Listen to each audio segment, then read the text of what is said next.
हम मान भी लेते हैं कि भैया जो आंकड़े आपने सार्वजनिक किए वो आंकड़े सही हैं। भाई सरकार तो मानती है सही है, हम लोग माने नहीं माने, बिहारी माने नहीं माने, पर अगर सरकार मानती है वो आंकड़े सही है तो उस आंकड़ों को अपनी सरकार में भी मुख्यमंत्री नीतीश कुमार लागू करो। इसकी जितनी संख्या बारी उतनी उसकी हिस्सेदारी। क्यों एक मुसलमान उप मुख्यमंत्री नहीं है? हमारे नेता ने खुल के बोला कि बनाइए किसी मुसलमान को मुख्यमंत्री। तमाम राजनीतिक विवादों ने, तमाम राजनीतिक चर्चाओं ने, विकास की बात तो बिहार में होती नहीं तो विकास की बात करने का मतलब नहीं है, बट तमाम बातों ने एक बैक सीट ले लिया है और सिर्फ बिहार में हुई जातीय जनगणना और उसके आंकड़े जिस तरीके से सार्वजनिक किए गए हैं, ये ना सिर्फ बिहार की राजनीति बल्कि देश की राजनीति में भी ये मुद्दा हावी हो चुका है। जहाँ जहाँ पर भी चुनाव हो रहे हैं उन राज्यों में तथाकथित विपक्षी दलों के गठबंधन के नेता लॉलीपॉप की तरह घोषणा पे घोषणा किए जा रहे हैं कि हम भी अपने राज्य में कराएंगे, हम भी अपने राज्य में कराएंगे।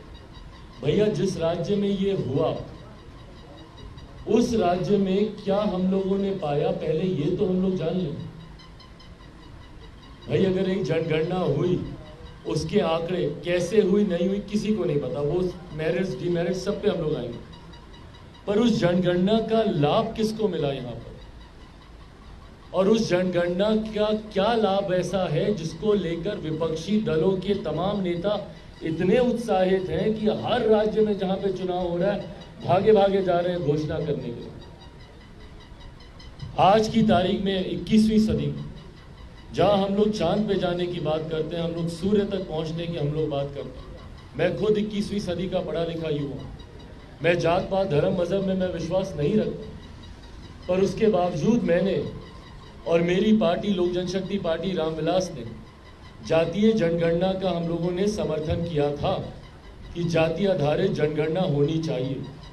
उसका सबसे बड़ा कारण कि ऐसे वंचित वर्गों के समूह को चिन्हित किया जाए जो आज़ादी के 75 साल के बाद अभी तक हाशिए पर हैं, उनको चिन्हित कर उनकी संख्या, ऐसे वंचित वर्ग के समूह की संख्या सामने आनी चाहिए जिनको अभी तक ना राजनीतिक, ना सामाजिक, ना आर्थिक किसी भी धारा से वो लोग अभी तक नहीं जुड़ पाए हैं, उनको चिन्हित करना जरूरी है। आखिरी बार 1931 में जनगणना हुई। उस जनगणना के बाद जब इस जनगणना की बात हुई तो लोगों के मन में भी एक उत्साह था कि संभवतः कई ऐसे नए आंकड़े सामने आएंगे जिसकी उम्मीद बिहार के लोग लगा के रखे हुए थे। और उसके बाद जब आंकड़े सामने आए तो क्या आंकड़े थे?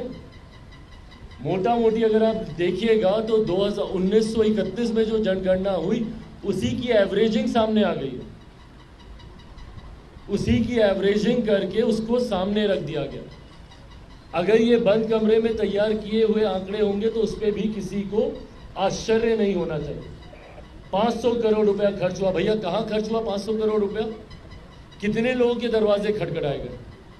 बल्कि मैं आप सब मीडिया के साथियों से भी आग्रह करूंगा कि एक सर्वे जनरली आप लोगों को करना चाहिए। जाइए रैंडमली पूछिए गांव देहात में जाकर कि आपके पास कितने लोग आए, कैसे जानकारी ली गई।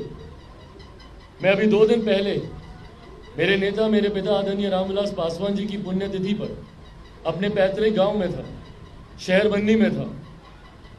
वहां पर कई मैंने ग्रामीणों से मैंने पूछा कि भाई यहाँ पे कौन कौन आए, अपने परिवार वालों से पूछा। ना के बराबर लोगों ने कहा कि किसी ने हमसे आकर हमारी जाति के बारे में पूछा। तो भाई ये जनगणना हुई कैसे भगवान जाने। और उसके जब आंकड़े सामने आए, स्वाभाविक से आंकड़े समीकरण की उन जातियों को बढ़ा चढ़ाकर इसमें दिखा दिया गया जिसके लाभ से या जिनके समर्थन से पिछले 33 साल से ये सरकार आती जाती रह रही है, उन लोगों की जातियों को बढ़ाकर। और कई ऐसी जातियां अनुसूचित जाति में छोटी जातियां हों